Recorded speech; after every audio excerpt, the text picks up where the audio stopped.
In the shadowed corners of racing's memory, yesterday's champions await their triumphant return, patiently biding their time on the sidelines. And now, the wait is over. They are back.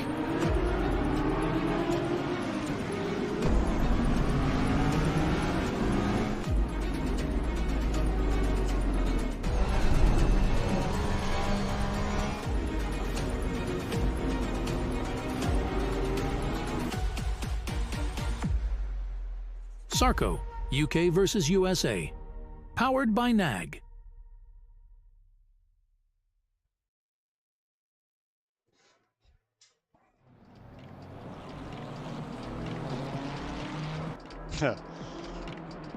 Justin, the stream started at exactly 8:15, so unfortunately I am not late. As you can see, Brandon Dos Santos, he's late because he's sitting in for Carl Lawrence this evening. Brandon, I know, and I'm very sorry, it was extremely late in terms of asking you to come and join us, but we are here. It is round number 4, and for the record, there are no pit stops or pit windows for this race.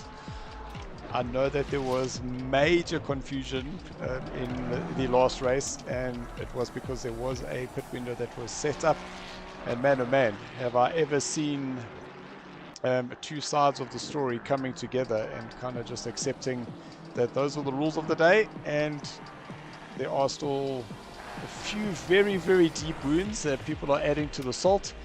Sean Herrera, a few seconds ago, thank you very much for dropping the assist. Let's just have a look here as well. Sean Katia saying, let's go AJ. Sean Katia, the first person, he gets first dibs here this evening. Brandon, Evening, Dylan. You haven't been with us for a couple of races, but have you been watching the racing? I know that you now are going to be a driver, which is pretty freaking awesome. Yeah, I've been watching all the rounds, and it's been proper racing so far.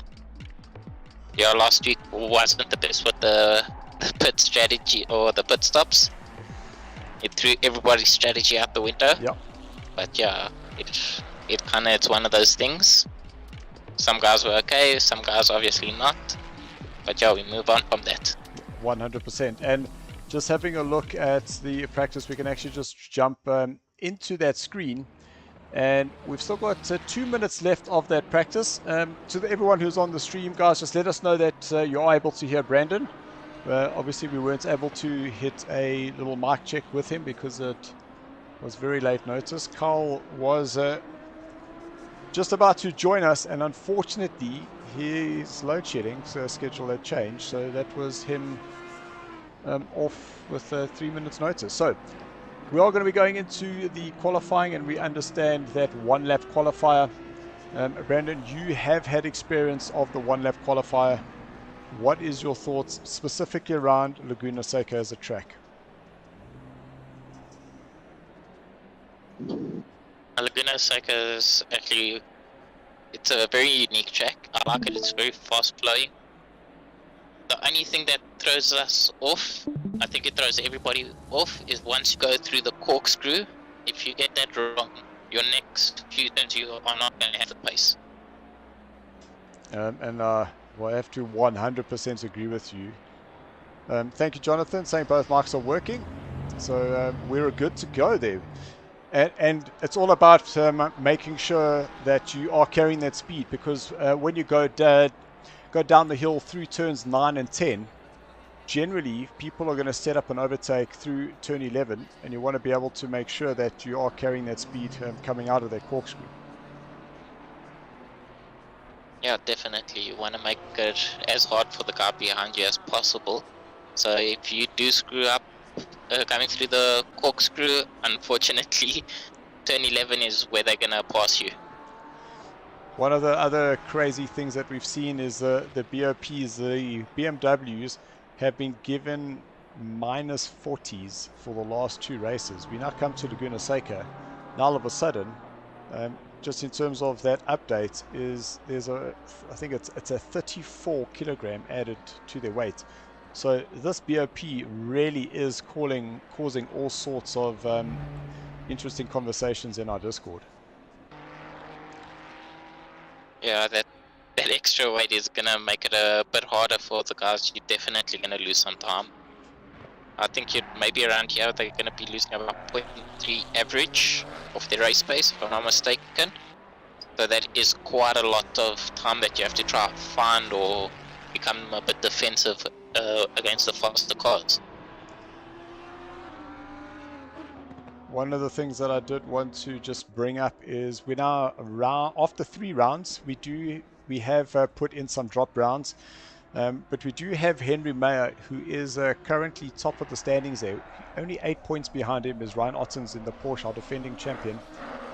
Christopher Radloff is 4 points behind Ryan, with Mohat Musa 8 points behind him. Andres Seca is in 5th place.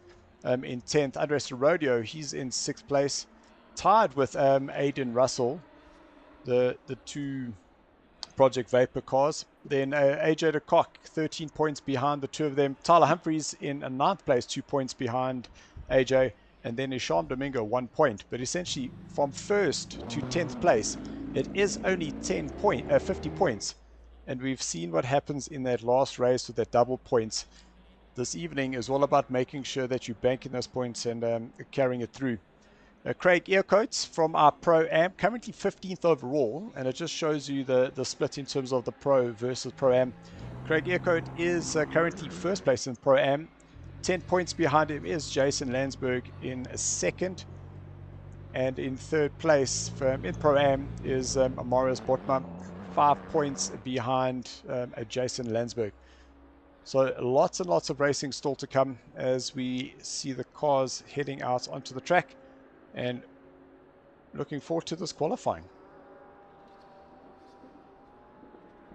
Yeah, I think the guys are going to give it everything they've got this qualifying. You need to make as many points up as you possibly can, especially seeing that the championships is as close as it is. So at this point, it's still anyone's championship. And I 100% agree with you. We can't really determine who is going to be the winner just yet, because we've seen the championships change. We've seen going into the last race, we had people coming from 4th position to win the championship, and that was at the Bathurst race, one of the craziest races we've ever seen. In our previous season, the double points completely changed the entire championship. And Ryan Ottens using the double points to his advantage, because it was essentially a winner takes all between himself, Mohat Musa, and Andres Rodeo, who did have that outside chance. Yeah, the double points at the end of the season really does mix things up, but it also makes it very interesting because you don't know who's going to win, because anything can happen, especially going into that last race. And the last race we are talking about is Kota, the 75 minutes, and it looks like we found the little secret sauce for that those mixed conditions. And if we're able to replicate that, oh my goodness, are we in for a race? And there won't be a pit window. I've checked the settings. It is definitely not there. Definitely. Yeah, I think then that will bring the driver strategy back in. And yeah, hopefully that will work for some of the guys. What I am noticing is that in the last couple of qualifying that we have had, is you'll have about 15 to 20 cars trying to get out right in the beginning. But currently on track, as we see Ulrich de Jager, he's going to be coming around on his qualifying lap. He will cross the line, so that's going to put him first with a 1:24. Next up is Lucas Ruben, we see in the background. That is Shamil. We've finally been able to get his livery up and loaded, and we'll actually jump on that now. So Lucas will cross the line. That's going to put him into 2nd place. Malote coming through the last corner now. He's going to be putting in his qualifying time. So he'll cross the line there just before the bridge. 2nd place there for him for now. Jean-Ray Bierkes, we know him as Frankie. this is an out lap there for him. Let's go and find Shamil Mohammed. That's not Shamil Mohammed. He is on a flyer that is... There he is. In a very, very neat, I must say, looking Penn's Oil Audi. I must say, I do like That's very nice. So Rob van der Heever currently on a flying lap. You can see he's just put in a fastest middle sector there. We'll just watch him as he comes around the corner. Ruan Heineke. No lap time there for him, but as he crosses the start-finish line, this will be his started lap. We have somebody who's out in the bushes. That is Shamil. Let's just see if we can go back and see what happened. This is on his flying lap coming into the corkscrew. Oh, looked like just taking too much curb, and that's unfortunately kicking him off the track, and he losing out on that qualifying. Just missed Rob. Sorry, Rob. There you are there. So Rob, provisional of first place for now on a 1:24.0. But we have seen some of the practices, the practice servers. Sure, Jean-Ray Boerta going very, very, very wide there. I thought he might hit the dirt, but did manage to hang on there as he goes on his flying lap now. Gerard Pretorius, flying lap for him is going to be starting now. Yusuf Musa saying, I flopped the lap. So that's going to be two drivers starting at the back. And not where you want to be at the back here at Laguna Seca, that's for sure.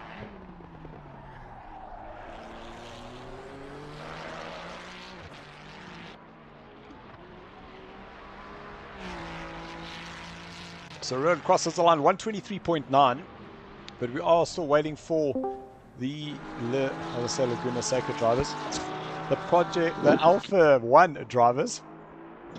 Paul the Wall Fencer out in his AMR, just allowing Boerta to go past. Is there another person on the flying lap? No, it looks like he has slowed down. So that is Mr. Sean Lorero slowing down. So Jean-Ray is the next person who will cross the start-finish line to do a lap. And I must say, I'm quite liking that little green line through that car. Any little Mamba fever that you can add always makes it interesting for the drivers. Yeah, definitely. Especially when you see it in your rearview mirror.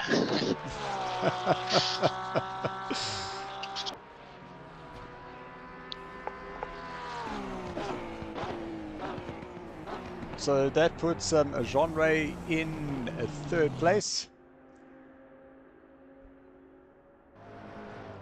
Henry Meyer, currently our championship leader, going to be starting his flying lap, and a lot more drivers coming out of the pits now. Starting to get very, very busy. Leon de Villiers going to be starting his flying lap now. Jason Landsberg, a little bit wide there. I wonder whether that's still going to be a validated lap as he heads towards the line. And that's going to put him an invalidated lap. So far, he will start off in 13th place. So it did look a little bit wide there for me. And that has just confirmed it. Edson going to be starting his lap. Andre Hildebrandt going to be starting his lap. Sean Herrero still on his out lap. Going down the order. Henry Meyer will be the next one to cross the line to put in a lap.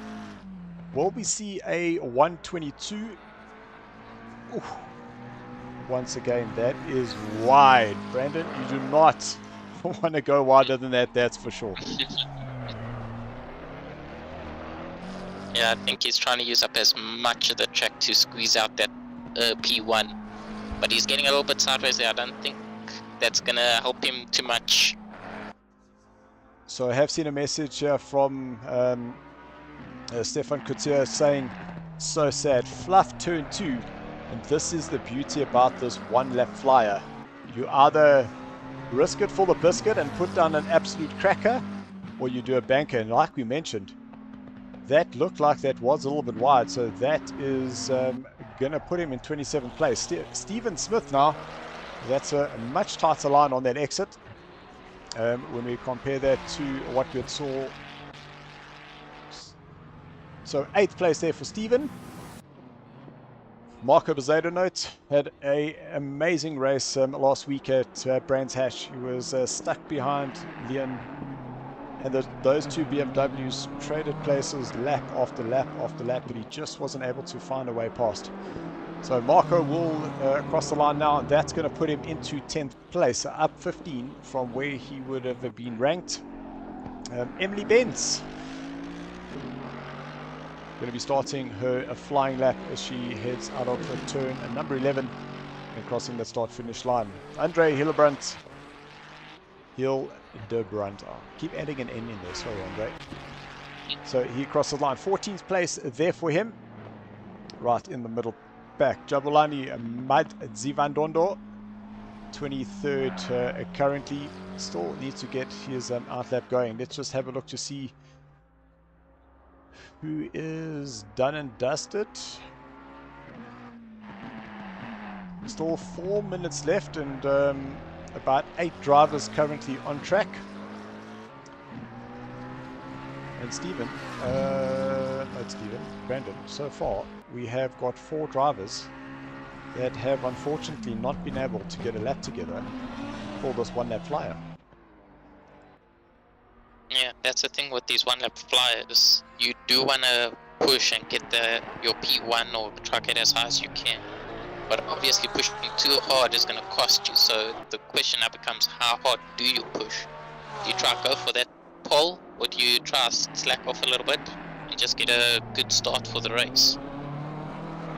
Well, Henry May is currently leading this championship. Going to be starting as we have him on our timing sheet. All the way down in 20th place. Is going to take some doing to get from there. As Mohamed Musa, he goes out and starts his flying lap. AJ de Kock looks like he's just doing the last preparations to get heat into those brakes as he gets on his way and starts his flying lap. Andre Serodio going to be starting his flying lap now. Normally, little snap of the rear there, so that's not going to give him the nice smooth exit that he would have wanted to. So we'll impact just a little bit on the way down, but look at that. A faster second sector on an outlap. That's definitely something special, so we are going to definitely want to watch to see what Andres Serodio is going to be doing later on in this lap. Chris Honecker heading down the hill towards turn number 11 on the brakes. Get this Porsche turned in to squeeze that power. Don't go too wide on the exit as he heads to the line. That is going to put him up into 4th place. Fastest third sector there. A quicker first sector for him, but slower in the second. So maybe a little bit of caution coming down the hill down. Next is Heinrich Sierges. We know him as Sugars. And that's thanks to Sanjin Pillay giving us some of that inside information. Across the line, first place there for him, and there's the first of the 22s we had mentioned. Brandon, 22 man oh man, that is crazy. AJ de Kock, he was on a flyer bailing out into the pit, so he's not going to get a lap in. Andre Serodio down the hill towards turn number 11, hard on the brakes, get it turned in. Seems to be safe there. Crossing the line, and first place, 22.5 for him. Absolute crack of a lap there, and that's risking it for the biscuit. Marius Botma out on track. We haven't seen, I was going to say, the Alpha 1 drivers, Christopher Radloff, and is this Ryan Ottens? It is indeed, and there's the confirmation from Chantilly saying, let's go Ottens. 5 drivers, Brandon, have not been able to get a lap together. Yeah, and I think that's just pushing a little bit too hard, because I think where they're losing that or invalidating that lap time is going up the hill. pushing it too wide and coming onto the last turn, pushing it again a little bit too wide. So Morris on his outlap. Let's see. Christopher Radloff in the F1 Esports BMW.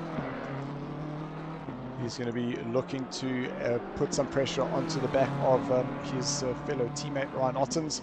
Currently is second overall. Message from Rob van der Heever saying, good luck team LTR. I was going to say, it looked like Christopher Radloff was a little bit slow, but that's only because he's going through a sector that will allow the cars to close up. Yeah. Because I'm essentially seeing track positions as a straight line, so it does play with your... oh, Ryan, a little twitch of that rear, just pushing him out a little bit. Hopefully you don't push too much and invalidate the lap time. So Morris down through turn number 10, looking pretty tidy on the brakes. Let's see if he can just keep that rear nice and planted as he gets the power down. Heading towards the line. In the practice he was in about 9th place. Where does this put him? You can't make that up. I promise you, you can't make that up. So Christopher Radloff is next to... Whoa, hold on. Where's Ryan? Because Ryan was right behind Christopher. And yes, he was. Has Ryan made a mistake? Well, that is the end of that. And Christopher Radloff has gone into 4th place. Ryan Ottens, I'm looking for his name. He's down in 20th place. So that is another driver, unfortunately, that did not get in that time. That is crazy. And I suppose this is the thing, is that you get to the point where you either have to make those heavy decisions, go in and put in a absolute flyer, or whether you take it easy. And it looks like they've opted for the latter, but it just hasn't worked out for them. Yeah, I think it's just at that point in the championship where everyone's trying their utmost to finish in the top to try extend the lead as much as they can. And yeah, some of the guys, obviously, the gamble didn't work out for them. So there's that confirmation. Ryan Ottens all the way down in 28th place. Yo, that's quite an intense little angle there. Yeah, to come back through all those cars is going to be quite a bit of a challenge, especially seeing how close the lap times are for everyone. So to be like a second quicker, half a second to get past those guys, it's going to be quite a bit of a challenge. And while we say there are opportunities to overtake, there's a lot of single file on this track, especially going up the hill through 7, down through the corkscrew of 8 and 8A. It is very difficult to get on the inside through 9 and 10. 11 is possibly one of the overtaking points that you're able to do, then into turn 2 and turn 5. Otherwise, it's pretty much single file. 100%. Looking at the comments coming through now on the Facebook, we've got Melissa saying cars go vroom. Yes, they do. And Melissa saying the cars are twerking, and that's exactly what's happening. It's a pre-race show. Yeah, there we go. 30 seconds. So there we go. 30 seconds warning for the start of the first heat. You can see there are some clouds around here at Laguna Seca. There 20 seconds. won't be any rain. We know that for a fact. We'll keep that for the double point Kota showdown, which will happen not next week, but the week after. I think that's going to be an absolute cracker. Now that one will be awesome.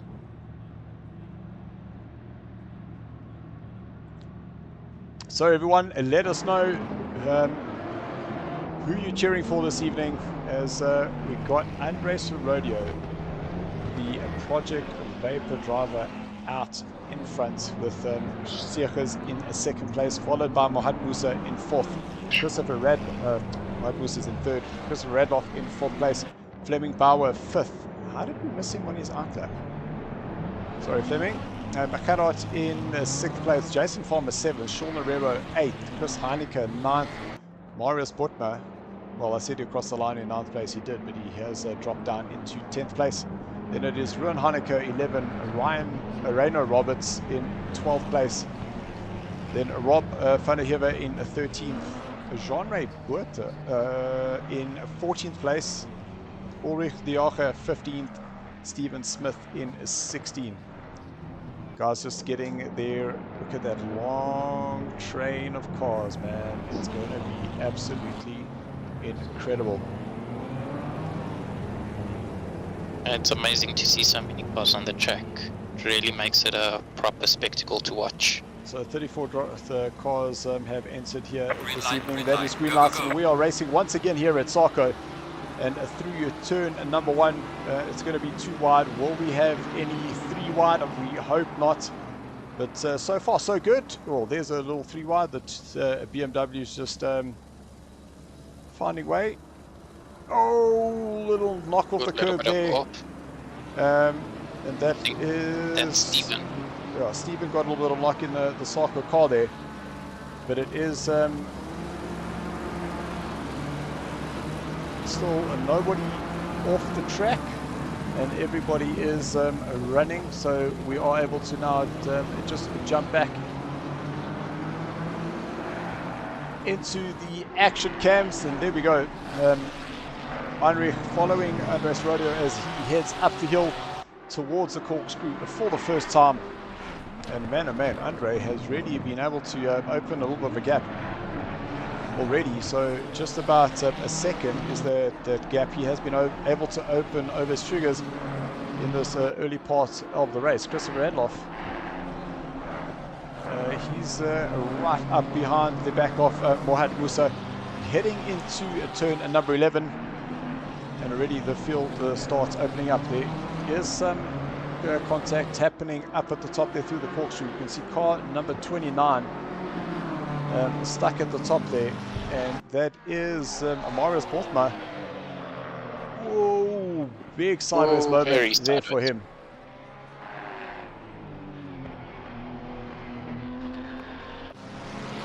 And something definitely happened to Marius. He's way further down than what he was supposed to be. So Christopher Radloff closing up onto the back of Mohat, who just puts a little tyre in the dirt. We head a little bit further back down, 7th place. That is Chris Heineke, up 2 positions from where he started. He's trying to close up onto the back of Jason Farmer. Ryan Otten's now up into 16th place. You can see he's already made up 12 places in the space of 1 lap. And that's him really turning on the power. Looking at making up places. Where is... Someone's gone off. Looking for Henry Mayer. And Henry Mayer is in the pit. So I wonder whether that was part of the issue. Whoa, whoa, whoa, whoa. That was Andre Hildebrandt and Paul Fenter having a little bit of a moment. We'll just jump back 20 seconds. You can see them heading up into the corkscrew. Just about 3 wide. Oh, and that was Paul Fenter trying to thread the needle through there. And unfortunately catching the LTR car on his way through. Nice to go 3 wide. So Frankie Berkus getting a little run on AJ de Kock into turn number 2. AJ trying to go around the outside. He might be just trying the little cutback, but I'm not able to make that work. Jabulani Mazi van Dordo up into 19th place, so he's up 4 places and in a really good place, having a little battle. Ulrich de Jager, he is right up behind the back of Ati. He is going to be having a little look there through turn number 6, but not a place where you want to slow yourself down, because what has happened now is that's allowed De Villiers to get a run on the inside. So he should be able to make that move stick. And Ulrich trying to make a move through turn number 6, slowed him up through 7, and unfortunately losing that position on the way down the hill. Yeah, it's not a very easy place to go through that kink. Any little mistake and you're done up the hill. You lose all that power. Oh! Fleming Bauer having a very, very late braking there and collecting. Jason Farmer, a little touch of the grass, the dirt there, trying to compose himself, bouncing up over the curb there. And that's now allowed Gerard to move up a place right up behind Chris Heineke. And Fleming Bauer dropping it down to 9th place now. Yeah, it looks like he just outbraked himself ever so slightly. And obviously that's now cost him a few positions. So Sean Herrero in the 7th place. He's up 1 from his qualifying. Trying to close up on the gap of Pretorius and Heineke ahead of him. Another person who is making waves, and that is Ulrich Diocha. He is right up onto the back. Oh, Sean Herrera has a look to the inside, little show of the nose, but decides not to have a go in the end there. Oh, we've got Leander Wilders who's spun it around, coming down the corkscrew.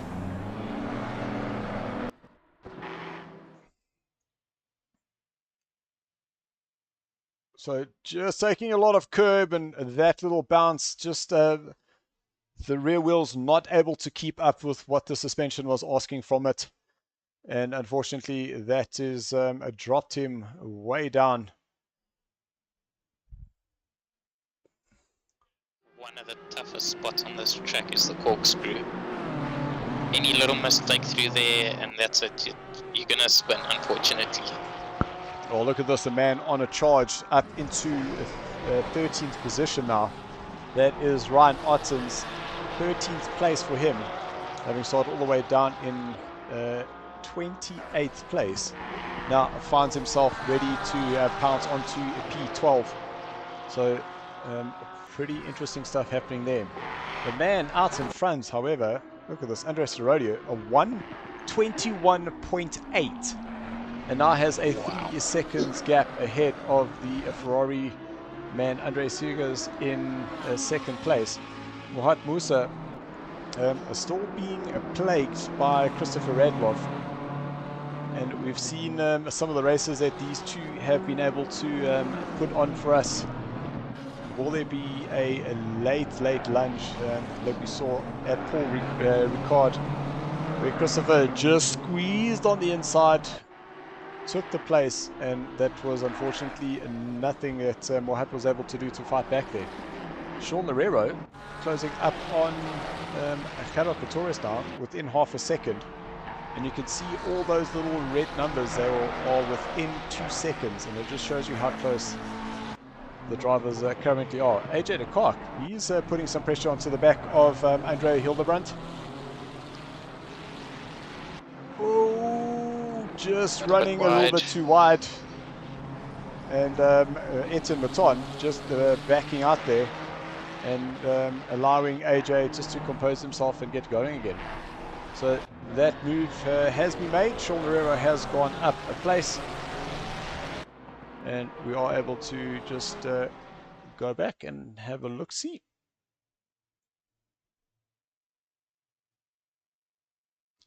There we go. So it was Gerard who ran a little bit wide through turn number 6 and allowed Sean to go through pretty easily in the end there. I think it's deceptively difficult, that turn. It doesn't look like it's much, but it's one of the hardest turns on this track. So Ryan Otten's another position up there for him, moving himself up now into 11th place.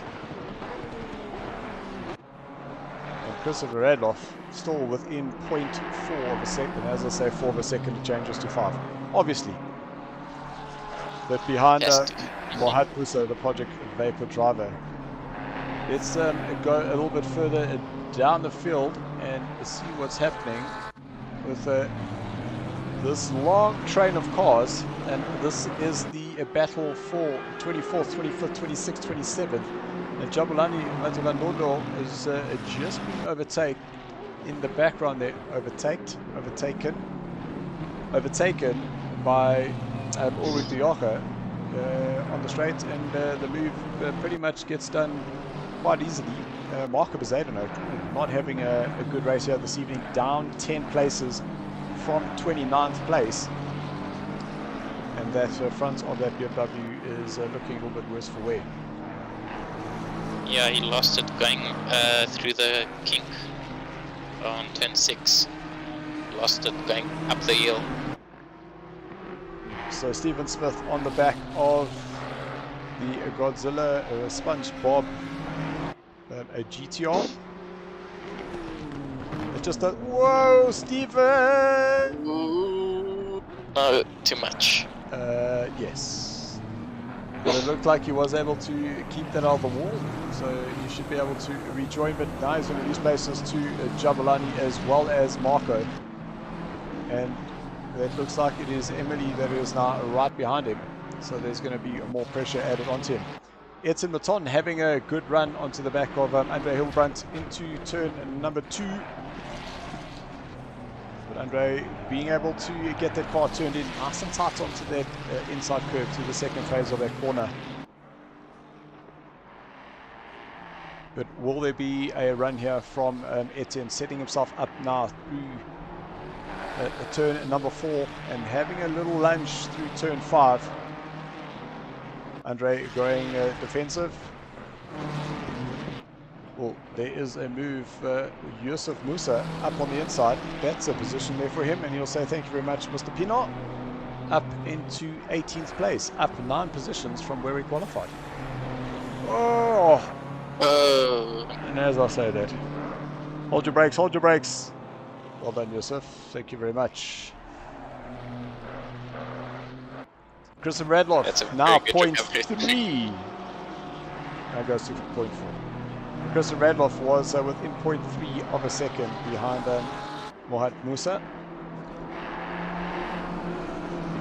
Just comparing the last lap times of these two. The fastest laps for Mohat Musa is a 22.652. Christopher 22.672. So 0.02 of a second. Their last laps 23.750. Christopher 23.705. So they've got all the right numbers, they're just in the wrong order. Yeah, I think Christopher is just trying to catch up slowly so he can make that move on Musa, but it's not going to be easy. Ulrich de Joche closing up onto the back of Malotse. I'm not liking that camera.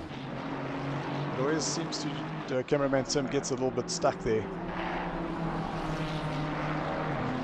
So Ulrich setting himself up for a move on the inside at turn number 5. Is he be able to take a lunge? Yes, he is. And is able to make that pretty easily in the end there.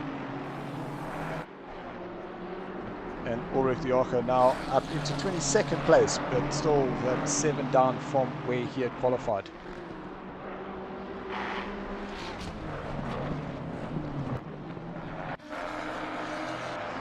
Andres Rodeo, currently the fastest man on track, a 1:21.890.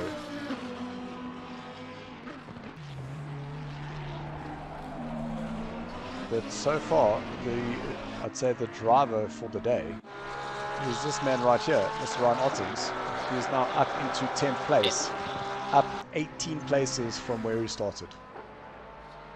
He's definitely a man on the mission. Well, he's essentially fighting for his second place in the championship here. And that's against this man right here, Mr. Christopher Radloff, who is stuck behind the Project Vapor BMW.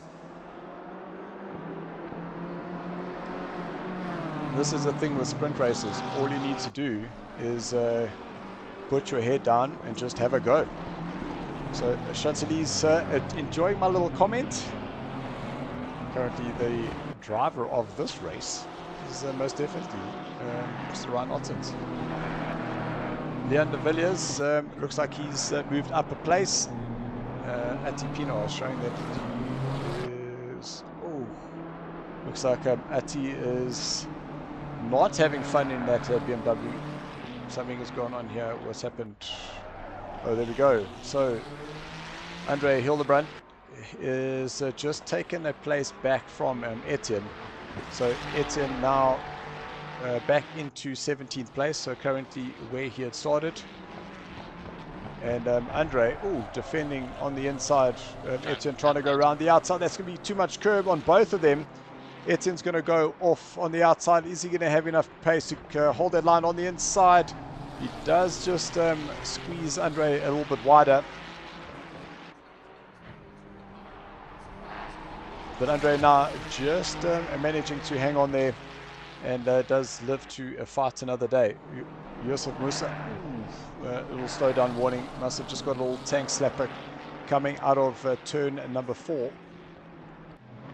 Turn 3 going into 4. Let's go back here, because these two are having an almighty battle. Too wide up through turn 7 on the brakes into the corkscrew. And the Ferrari is doing Ferrari things there. We saw it happen to Stephen Smith. And that's this exact same thing. And it's kind of that same sensation where you go through a rouge and you think it's flat, and that rear just keeps rotating towards the right-hand side. Something. Yeah, I don't think the Ferraris are set up well for there, or they're not balanced well through that section, because it's only happening on the inside. But that's because you've got that little bit of that curb. It goes up on the curb, then it falls away, and that's where the front or the right-hand side starts leaning down from right to left. So it's that the transition in terms of the dampers just doesn't look like it's quite set up correctly. The person who has been pretty quiet this evening is this driver here, Mr. Jason Farmer, who we saw a little bit of a contact going off earlier on, but he has started closing up onto the back of Sean Herrera again, now within half a second. And Stephen Smith feeling the pressure of the overtake starting to happen. And this is just one of those things, you get caught up into that blue flag train and you just have to give way. So Justin saying that while he agrees that Ryan is doing absolutely well, he's just going to have to do it all over again. And that is 100% correct. And that is the importance of a qualifying, right? Yeah, 100%. You need that qualifying. And especially this close to the end of the championship. I have never been good at qualifying. There's never a time where I go, yes, I'm going to put in a crack at qualifying and I know my race pace is going to be good. I always struggle with qualifying. I feel the same. I usually go quicker during the race than I do in my qualifying. No, that's because you get track time and you go faster. So a little a battle here, 21st, 22nd, 23rd and 24th, 25th in the background there. Marco getting out of the way as Andres Rodeo starts making his way through. But a nice little battle.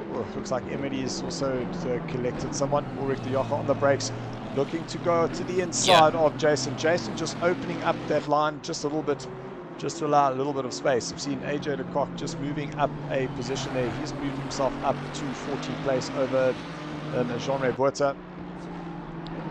But from a lap time, 26.6 for Jason, 26.0 for Jean-Ray ahead, and 25.1 for Ulrich, and Emily Benz 24.9.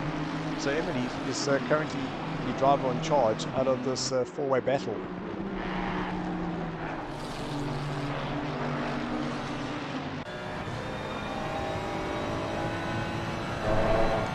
This is what it looks like going into the entry.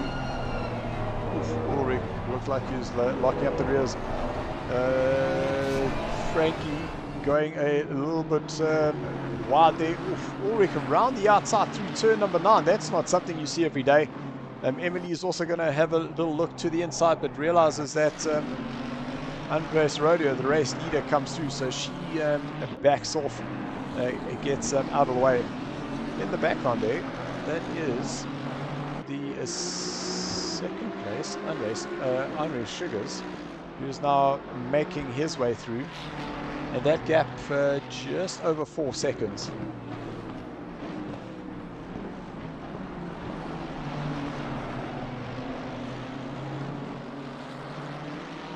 Chris Haneke is adding fuel to the fire. That was a very, very late breaking point there for Chris, because all of a sudden he was into the fight with Mohamed Musa and Christopher Radloff. So I wonder whether Chris was able to just preserve some of those tyres, and now he's bringing the fight to the third and fourth driver.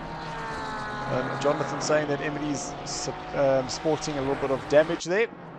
She got toasted by 2 drivers earlier, but she's really into the top 20 and making her way back. So looking forward to seeing what she's going to be able to do that next race then. Emily has moved ahead of Jean-Ray. And that is Heinrich going past. Let's see if we can get a view of that. No, it was Frankie going a little bit wide.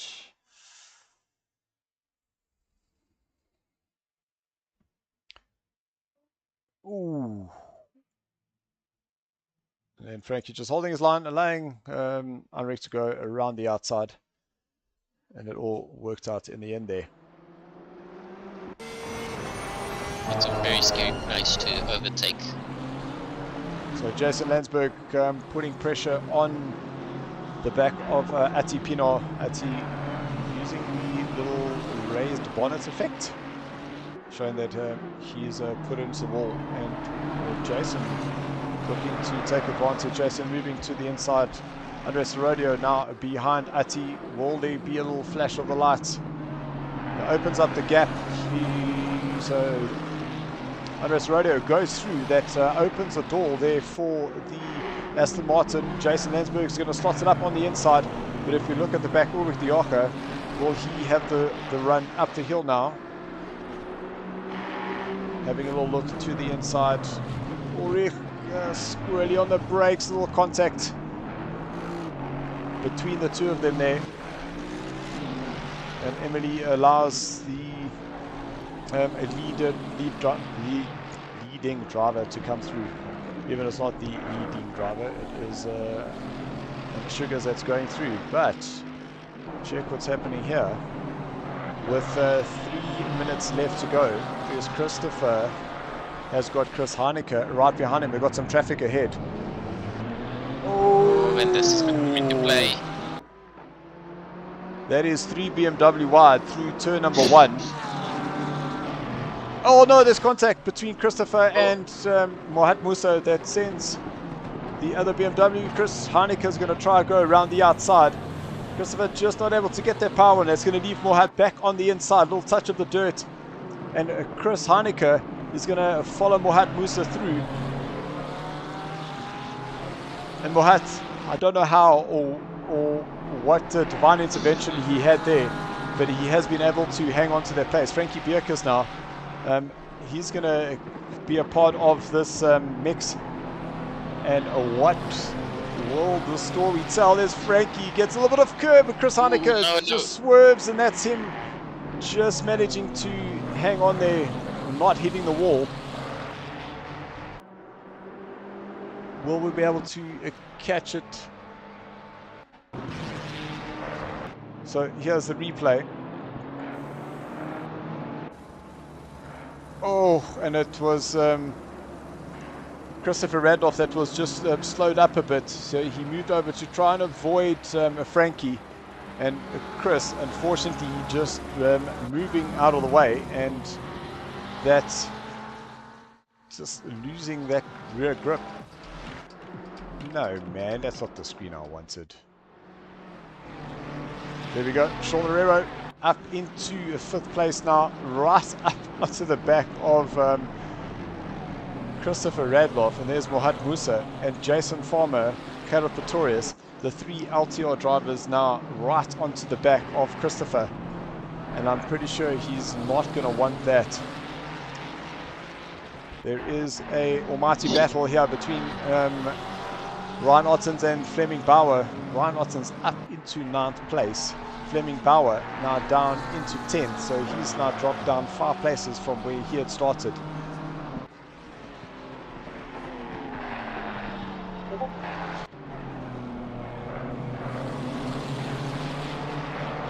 So there is still everything to fight for, as Christopher Radloff has got the LTR train behind him.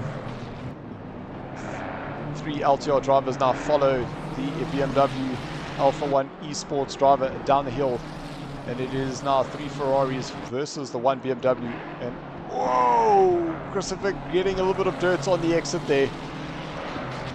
So this is now Right, man. Leader is on the final lap. Give it all you last can. lap by 4 seconds.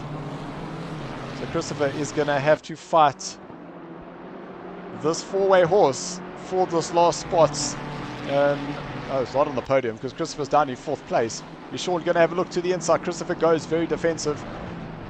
Sean having to take some evasive braking. Christopher is slow on the exit, but that's allowing Farmer to get right up behind Sean Herrero.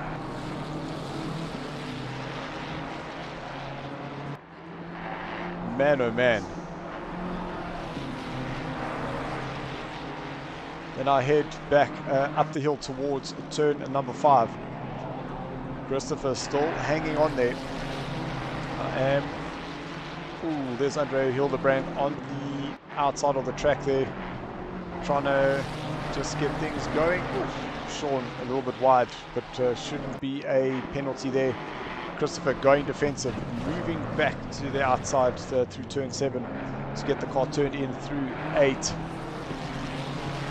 We are going to come back, but we just want to see Andres Sorodio approaching the start-finish line. So he will come home in a 1st place. Sorry, Andre, there we go. The leader has finished the race. Sugar's in 2nd place. Mohat Musa, he will say not really a comfortable 3rd, but look how close that is, because that is 4th, 5th, 6th, and 7th place down to Gerard. Ryan Ottens will come home in 8th place with Chris Heineke in 9th. Pity about that there for him. Fleming Bauer 10th place for him. Reno Roberts 11th. Rob van der Heever in 12th place. AJ de Kock 13th position. Paul Fenter still looking to possibly get a place over the Ferrari driver ahead of him, but Paul will come home in 14th. 15th place is Jean-Ray Buerta. 16th is Yusuf Musa. Leon de Villiers 17th place. They're up 4 places from his qualifying. I'm sure he's happy with that. Then Etienne in 18th place. Jason Landsberg 19th. Ulrich de Jager 20th. 21st, Emily Atti 22nd. Marco Bazzano 23rd there. Jean-Ray Bierkes in 24th. Malotse finds himself in a 25th place. Stephen Smith 26th. Marius Botma 27th. Lucas Joubert 28th. Andre Hildebrand in a 29th place. And bringing up the rear there is Jabulani in a 30th position, with retirements from Shamil, Henry Mayer, and Rowan Heineke.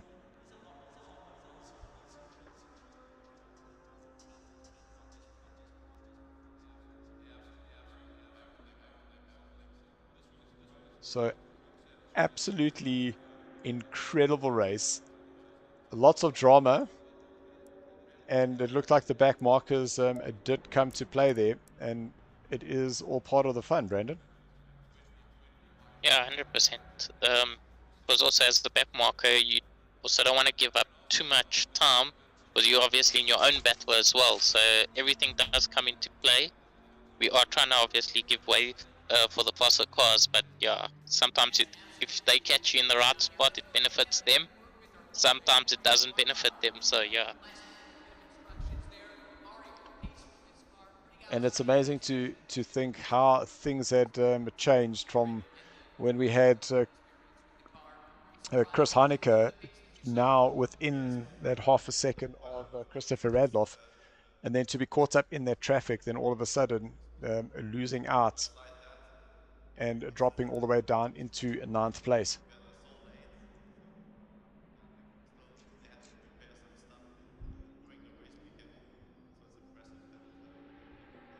So we are just waiting for the 2-minute timer to go by. Then we will be going into the second race. And for those who are interested, ladies and gentlemen, don't forget on the 16th of March, we do have the 12 hours of Paul Ricard. It is the NAG Endurance Series starting with the first race on the 16th, 12 hours of Paul Ricard. All the details are on the simracing.gp. So really looking forward to getting the entries in there. Comment here from Justin saying he thinks the BMW is eating the tires with a little bit of extra weight. So that does look like it was a bit of a pace loss there for Christoph at the end. Oh, now we're only going into the 2-minute practice.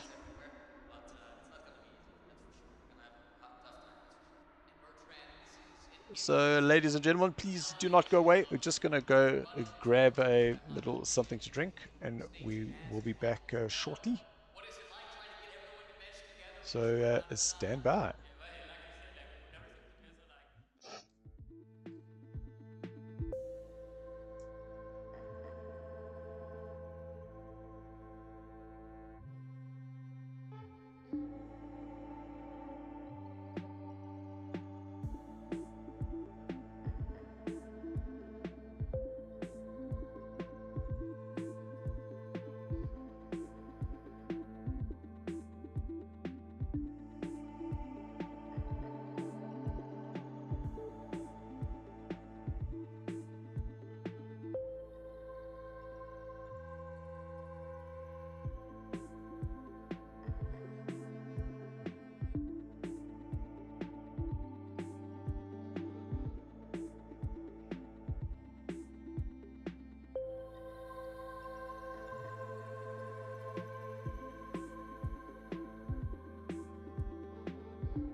In the shadowed corners of racing's memory, yesterday's champions await their triumphant return, patiently biding their time on the sidelines.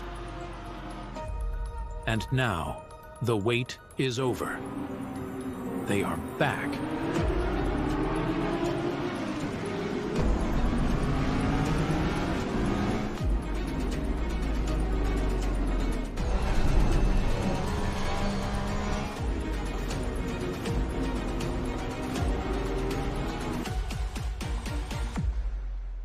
SARCO, UK versus USA. Powered by NAG.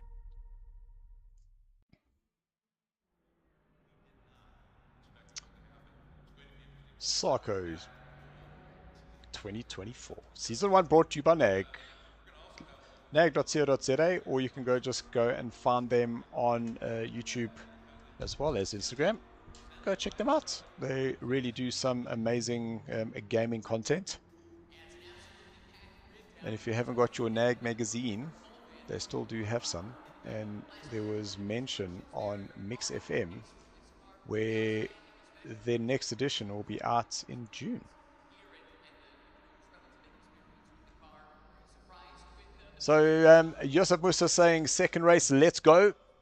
And Jonathan saying check that Red Bull rake on those Beamers. 100%. But Jonathan, It was actually the Aston Martins that had that crazy rake. I remember in the beginning of that season. So race number 2. Now it's going into the dark. Tire pressures would need to be adjusted. And Brandon, do you prefer driving at night or during the day? I don't know, there's just something different about driving at night. Like, we're always racing in daytime, so every time we get a chance to race at night, I'm for it. It's so different to what we're used to. Depending what track it is, some tracks are obviously better at night, other ones it becomes way too difficult, especially if the track's not quite lit. But yeah, it's always fun to drive at night. And this is quite a, yeah, you can actually just see the elevation change there as they head over the corkscrew. Yusuf, the answer to your question is no. You start from where your qualifying was, and that's why we have put so much emphasis on the qualifying, because the qualifying is your qualifying for the second race. Yeah, that's where we have to start making those decisions. Do you want to push or do you want to save and get a decent qualifying spot? So drivers that we are going to be looking out for is Henry Mayo, who is currently down in 32nd place. Ryan Artens, who had a almighty comeback there from 28th position, landed up finishing 8th. But now we head on the start finish line, and we are green, and we're racing here heat number 2. Let's see whether we can stay away from the 3 wide. A little bit of contact. Christopher trying to go around the outside of Mohat Musa, and Mohat still able to hang in there as he defends that place. Christopher is going to have a look to the inside, and just as I clicked on the other camera, you can see there Mohat Musa having to go defensive over Fleming Bauer. Christopher very, very wide. That's going to slow him up. Mohat Musa is going to be able to get the run on him and get himself ahead of Christopher. Christopher going to have a late lunge there, and that's going to compromise Mohat's exit as Fleming Bauer now slots in. You can just see how many cars are on the track, and little contact in the background there. Looked like that was Etienne Maton, who unfortunately was spun around. But now as we get into that single file, once again, we're able to grab these pictures. Oh no! Mohat Musa and Christopher Radloff are off. And I'm trying to get Chris, I believe.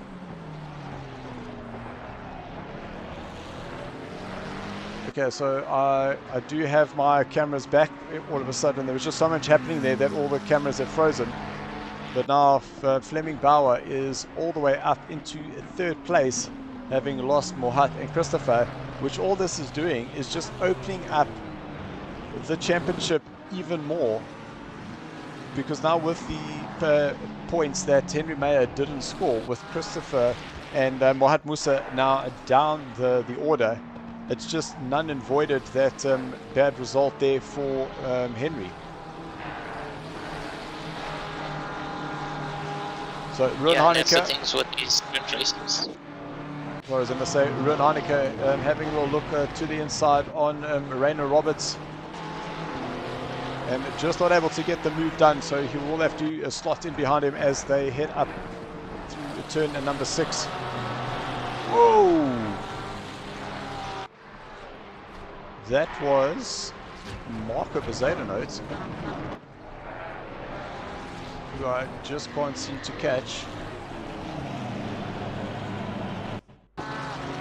So here we go into the braking zone, and Marco hitting the curb and just sending him off,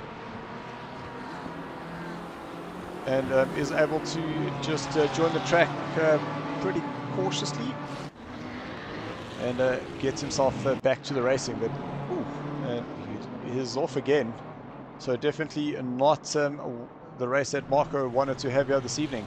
Sean Loreva up 3 places into 5th. as he's going to get a run on Jason Farmer. Jason Farmer's going to go to the inside. Sean Herrera is going to have to just back out a little bit. Paul Fencer up to 11th place as he gets a few places ahead of Yusuf Wusa and Malote, who's now dropped down 2 positions. Stephen Smith, he is up into 8th place. That's an almighty position there for him. And he's behind Caro Pretorius now through turn number 6. It looks like he's going to have a run on the inside of Carrot on the brakes. Oof. Oh no! Carrot losing the rear and spinning it around, and now he unfortunately dropping down the water. You can just see how quickly he is dropping, which now puts Stephen Smith up into 7th place. Sean Herrero still fighting here with fellow teammate Jason Farmer. But the man out in front who has it all to lose now is Andres Rodio, 22.2 there for him. Sugars back-to-back, so far 2nd place there for him. And where we would have seen Mohat Musa and Christopher Radloff, it's now Fleming Bauer in his McLaren, who is looking pretty comfortable in the 3rd place. And my heart just stopped when all of a sudden he touches that dirt. So Justin Lotus saying definitely picked the wrong week to travel. There was good points opportunities, lots of guys getting themselves higher up in the top 10. And this is why we love just mixing up the formats, because from one race to the next, you never know what's in store there for you. Ruan Haneke right behind Reno, still there, 0.4 of a second. Ryan Ottens already up into 13th place. So he's gone up 15, and we are currently on lap 3. Yeah, definitely taking advantage of the lap 1/2 chaos.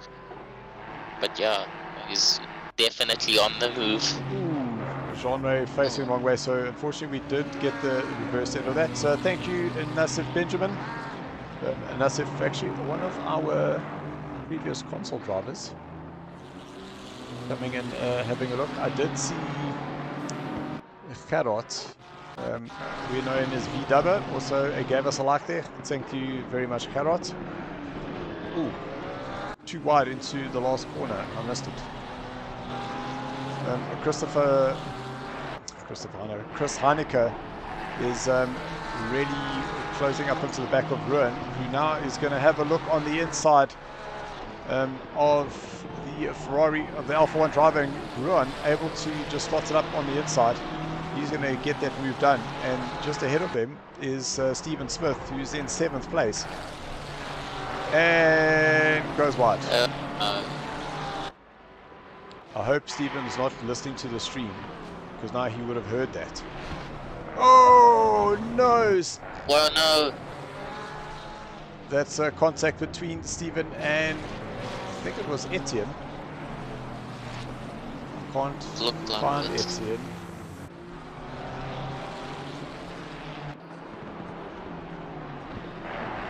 No, we've missed it. There are some more positions up. Ryan Ottens now up into 10th place, so he took advantage of that little misfortune and has definitely taken advantage of that. So Chris Haneke now all over the back of Reno. Oh, Reno going a little bit wide there, and Chris trying to just get up on the inside there, just not enough space there. That door just gets shut for him, and Reno is able to get away from him.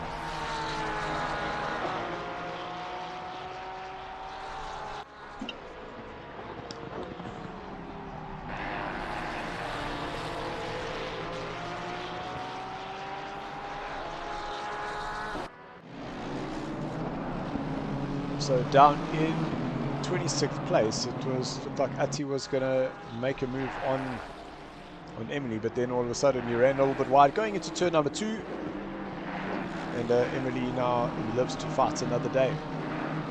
Just want to have a look at some of those lap times, because there's now Emily fighting the back of Jean-Ray, and we know that this AMG has legs up the hill, but I don't think she'll have a little look. Definitely not commit, as Jean-Ray goes very, very wide, and connection between himself and Ati. And Ati, unfortunately, not having a great race here this evening. You see Frankie just going off, just collecting the dirt. Ooh. And that's both Frankie and Ati off the track. Two very unforgettable, or two forgetful races, I'm pretty sure. Paul Fenter having an almighty comeback here as well. He's up 16th places, having started in 30th place, finds himself in 15th, and is closing onto the back of Ulrich de Jager, who's currently in 13th place.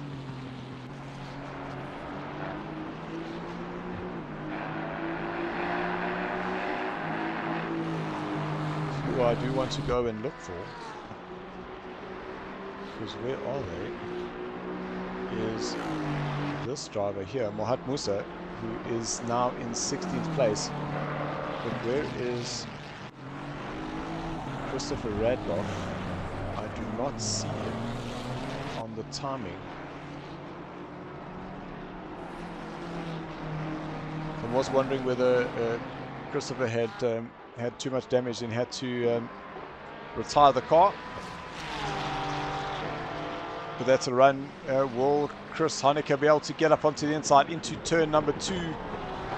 He's showing those lights. The gap has been left open, but now we'll have Reino on the inside through turn number 3, and Chris Haneke slots it around the outside, and it gets that place done and dusted. So a great overtake there for him. Marius Botman, he is in 6th position, up 4 places from where he started, and now has the very fast charging Ruan Haneke right behind him. What has happened to Fleming?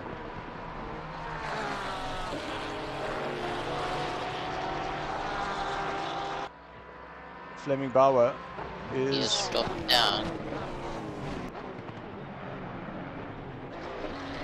It's not giving me Fleming Bauer. So it looks like either he's disconnected, but we're not able to select him. Oh, Etienne taking his Joker lap for the evening, which now allows Mohat Musa to go up into a 12th place. Sorry, 14th place. 12th place.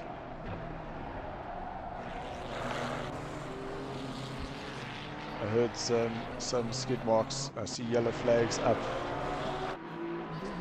Might have just been a little bit of contact, and that is Shamil Mohammed has retired into the pits. He was 16th and now finds himself in the pits.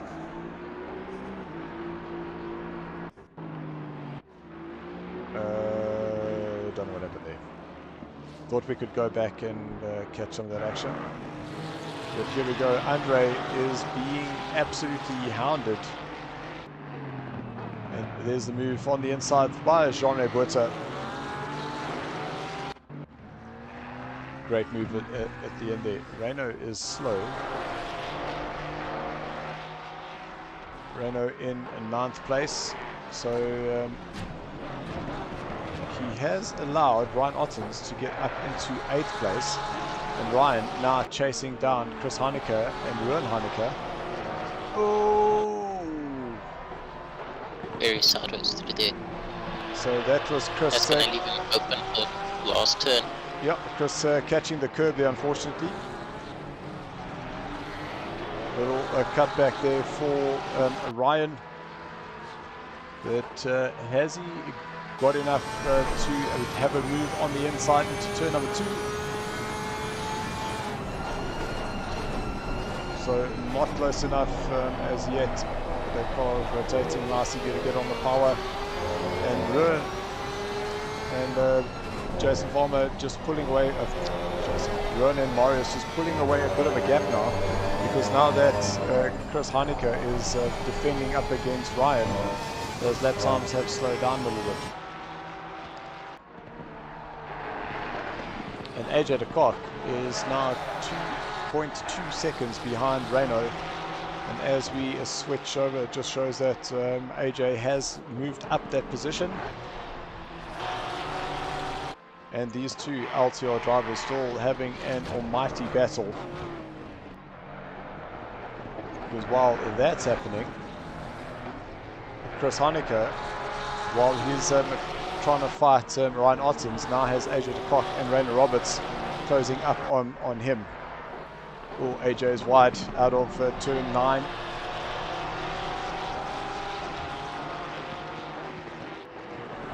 So Chris is currently up 1 place from where he had qualified.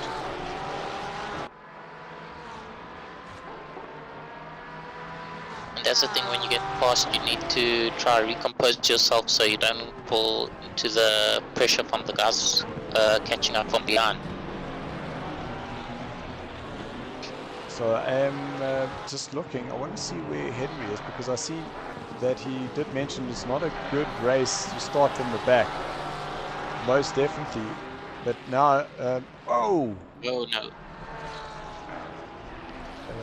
What was that? Was that curb or? So he goes in, and it was actually. So that's the curb, running a little bit wide, just catching. Ooh, too much dirt, a little bit sideways, and it looked like there might have been just a little bit of contact just to help Chris on his way around, but definitely not malicious at all. Ruan and Morris having a great fight here. Last lap's 23.82 for Morris, 23.85 for Ruan. So just about matching each other to 0.02 of a second.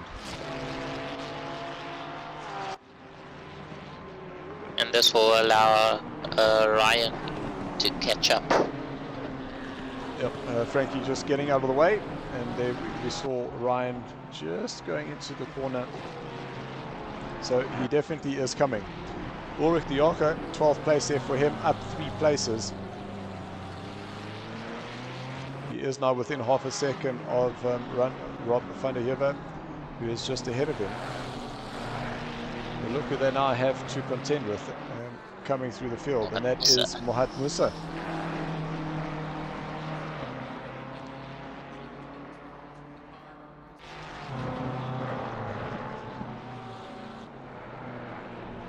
So there are positions changing. Oh, I know.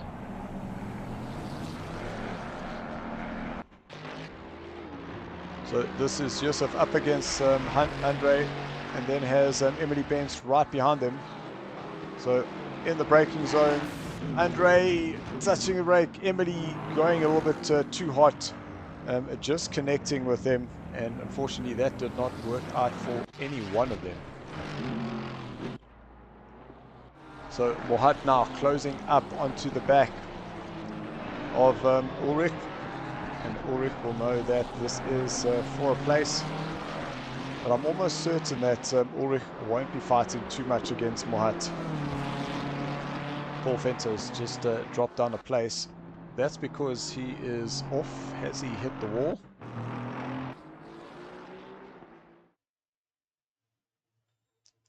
So it is down through turn number 9. Just clipping that inside curb. Flames. Flames, flames, flames. And there we go. Confirmation. He did hit the wall, unfortunately. Paul, I hope you add that to your shenanigans.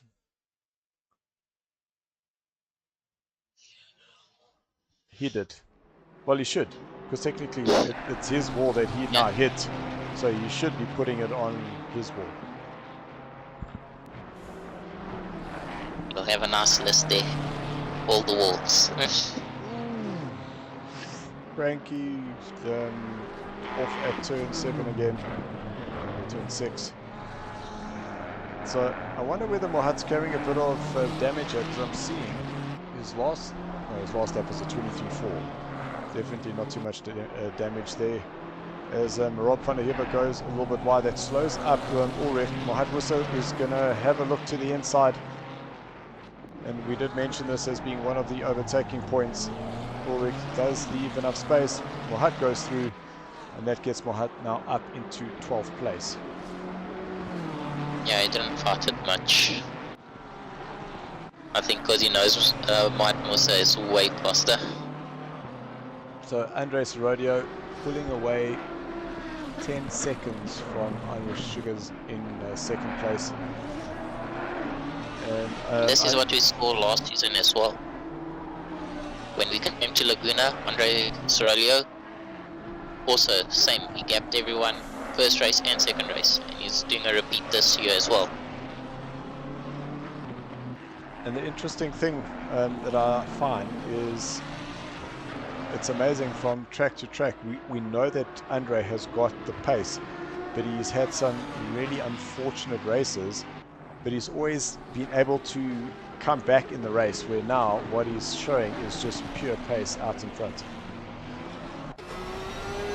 Yes, definitely. And I think this track actually suits him quite well as one of the better flowing tracks. So that's the battle that I have been wanting to catch, because Johan Haneke is chasing down Marius. So Marius did a 123.3. So that's Marius there, 123.3. Ruan Haneke, 123.5. Ryan Ottens, who's now up into 7th place, mind you, did a 123.1. AJ de Kock just did a 122.9. So AJ's the one who's at the back is going quicker than the one who's in the front of these 4 cars. So Shamil saying it looks like, interesting when it comes to the closing laps of this race. well, we say closing laps. We've only got 4.5 minutes left of this, which means there's 3 laps left. So it is the closing laps. So Musa and Ulrich de Jager, a little warning there in terms of possible contact. Mohat just grabbing some dirt. There was the contact there. And that allowed Ulrich to get that place back on Mohat. And that rear is all over the place now.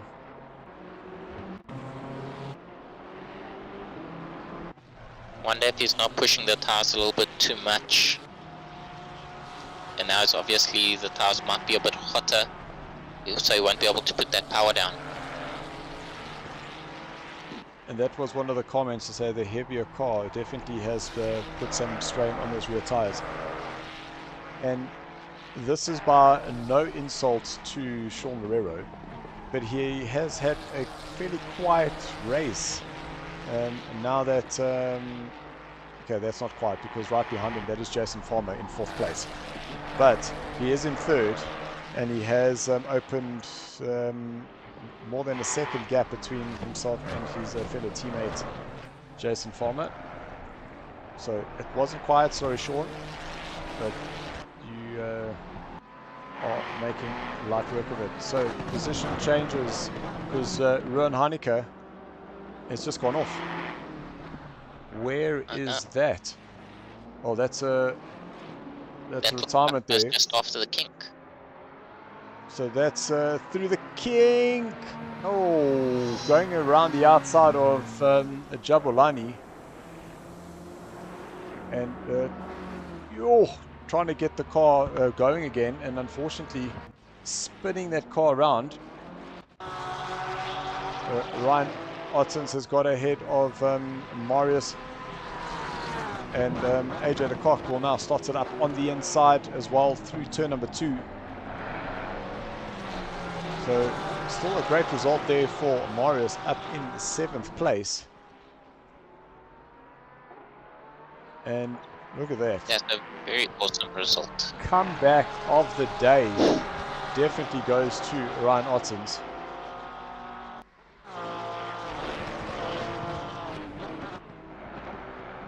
And during the qualifying, we had this comment where we called it the mirror, where Ryan, Andres Rodeo, his fastest lap was a 1:22.220. If that was a 1:22.221, it would have been the perfect mirror. That was so close to being the perfect mirror. By 0:01. That's Oh, nice. just as I I wanted know. to come back and have a look at AJ, because he's also had an almighty comeback, because he's in 7th place from 24th. But now, where did this all go wrong?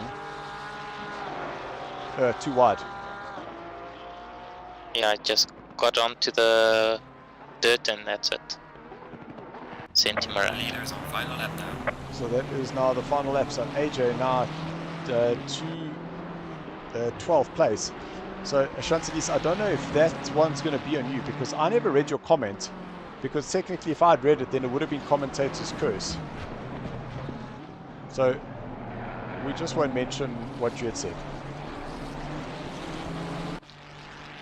So Andres Stugers, second place there for him, having basically on track to finish where he started.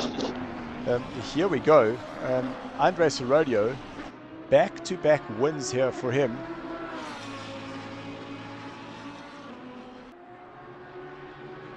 No, but it just say, oh, he started, what? He said he started the last lap, but he's just crossed the lap. I'm so confused. Yeah, he's in first. Okay, so maybe this is the final lap. Okay, Andre coming through, then Sean Marrero in 3rd place. Jason Farmer now 1.5 seconds behind him. Ryan in 5th place. Okay, fair enough. So Shantalis is just confirming it's only a curse if I say it. So she's not taking that blame whatsoever of mentioning that there's a battle between Ryan and AJ for the driver of the day, because they've come back so many positions.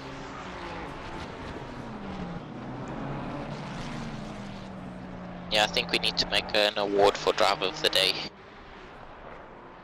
And a spanner of the wood. Ooh, the Ferrari doing Ferrari things. See, it's a Ferrari at that curve. Those dampers are just not returning fast enough. Is that Sean Marrero? That was nearly, I think it was.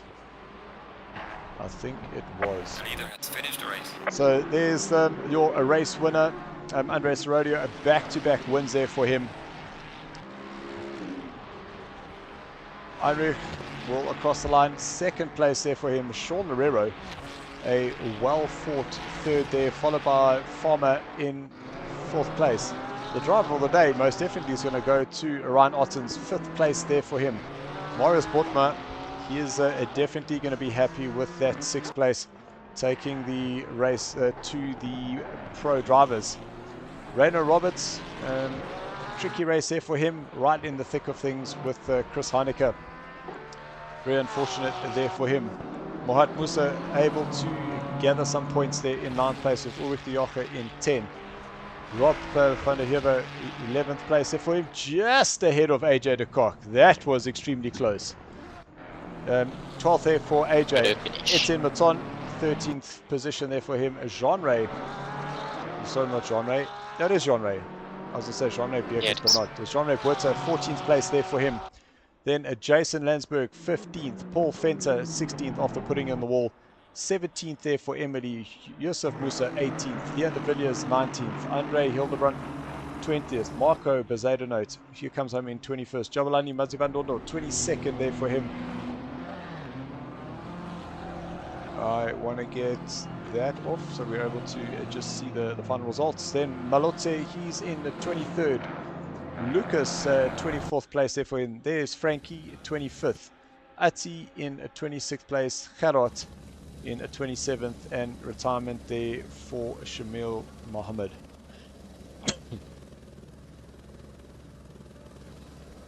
So ladies and gentlemen, we will be back shortly. We are just going to get our top 3 for the day to come and join us. And we'll go into the driver interviews. So just stand by and we will see you shortly.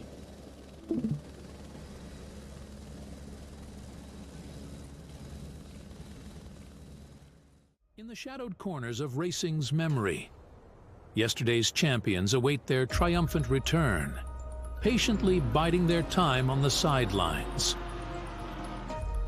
And now, the wait is over. They are back.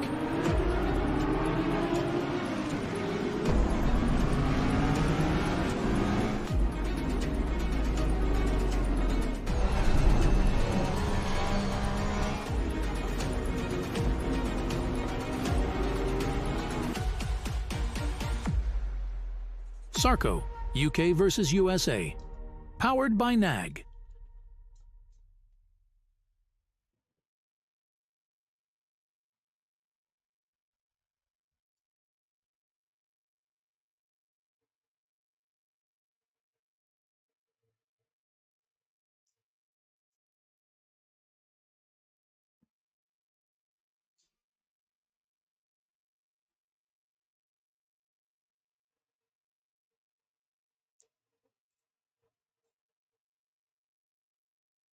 We're here.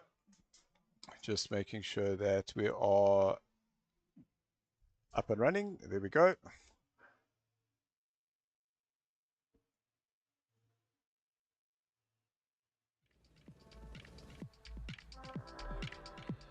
There we go. Green light. Go, go, go. So we do have Andres Herodio, Heinrich, and we're waiting for Sean Herrero to join us. Where is Mr. Sean Herrero?